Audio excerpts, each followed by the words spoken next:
പ്രകൃതിയോട് ഭയങ്കര ചേർന്ന് നിൽക്കുന്ന സ്ഥലങ്ങളൊക്കെ എനിക്ക് ഒരുപാട് ഇഷ്ടമാണ്. സിറ്റി ലൈഫിനെക്കാട്ടും എന്തും കൊണ്ടും അടിപൊളി ലൈഫാണ് നമ്മളിങ്ങനെ ഗ്രാമത്തിലൊക്കെ താമസിക്കുക എന്ന് പറയുന്നത്. എനിക്ക് ഭയങ്കര ഇഷ്ടപ്പെട്ടുള്ള ലൈഫാണ് കേട്ടോ. ഭയങ്കര സ്ലോ ആയിട്ടുള്ള ഒരു പീസ്ഫുൾ ജീവിതം. പറയാനൊക്കെ രസമാണ്, പ്രാക്ടിക്കലി കുറച്ച് ബുദ്ധിമുട്ടുണ്ടാവുമെന്ന് എനിക്ക് നന്നായിട്ട് അറിയാം കേട്ടോ. കാരണം നമ്മൾ സിറ്റിയിൽ ജീവിക്കുമ്പോൾ എല്ലാം നമ്മളെ കയ്യെത്തും ദൂരത്തുണ്ടാവും. പക്ഷെ നമ്മളിങ്ങനെ കുറച്ചൊരു റൂറൽ ഏരിയയിലാണ് ജീവിക്കുന്നത് വെച്ച് കഴിഞ്ഞാൽ നമ്മൾ കുറേ ദൂരം ട്രാവൽ ചെയ്തിട്ട് വേണ്ടി വരും ഓരോ സ്ഥലത്തേക്ക് പോകാനും ഓരോ സാധനങ്ങൾ വാങ്ങിക്കാനും വേണ്ടിയിട്ട്. അപ്പോൾ അതൊക്കെ ആലോചിക്കുമ്പോൾ സിറ്റി ലൈഫാണ് നല്ലത്. എനിക്കിത് രണ്ടും ഏകദേശം എക്സ്പീരിയൻസ് ചെയ്യാൻ വേണ്ടി പറ്റിയിട്ടുണ്ട് കേട്ടോ. എൻ്റെ വീട് വന്നിട്ട് കോഴിക്കോടും അർജുൻ്റെ വീട് വന്നിട്ട് പാലക്കാടുമാണ്.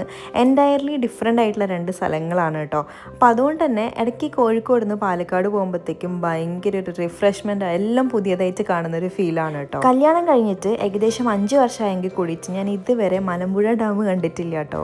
വേറെ ഒരുപാട് സ്ഥലങ്ങൾ പോയിട്ടുണ്ടെങ്കിലും അടുത്തുള്ള ഒരുപാട് സ്ഥലങ്ങളൊക്കെ ഞാൻ മിസ് ചെയ്തിട്ടുണ്ട്. എന്തായാലും ഇപ്പോഴായിരിക്കും അതിനുള്ള കറക്റ്റ് ടൈം. അങ്ങനെ പറഞ്ഞങ്ങ് സമാധാനിക്കാമെന്ന് വിചാരിച്ചു. പക്ഷെ ഞങ്ങൾ വന്ന സമയം കുറച്ച് മോശമായിരുന്നു. കാരണം ഇവിടെ വെള്ളമൊന്നും ഉണ്ടായിരുന്നില്ല. ഈ ഒരു ഏരിയയിൽ മാത്രമാണ് കുറച്ച് വെള്ളം കാണാൻ പറ്റിയ. പക്ഷെ ഒരു ബ്യൂട്ടിഫുൾ വ്യൂ ആയിരുന്നു കേട്ടോ. അവിടുന്ന് നേരെ കവ ഐലൻഡ് പോയി. ഇവിടെ നമ്മൾ ഓൾറെഡി വന്നിട്ടുണ്ട്. ഇത് നല്ല അടിപൊളിയായിട്ടുള്ള സ്ഥലമാണ്, ഭയങ്കര പീസ്ഫുൾ ആയിട്ടുള്ള സ്ഥലമാണ്. ഈവനിങ് ടൈം ആയപ്പോഴാണ് ഞങ്ങൾ അവിടെ എത്തിയിട്ടുണ്ടായിരുന്നത്. ഉപ്പിലിട്ട മാങ്ങയൊക്കെ കഴിച്ചിട്ട് നമ്മൾ കുറച്ച് നേരം സൺസെറ്റൊക്കെ നോക്കി നിന്നു.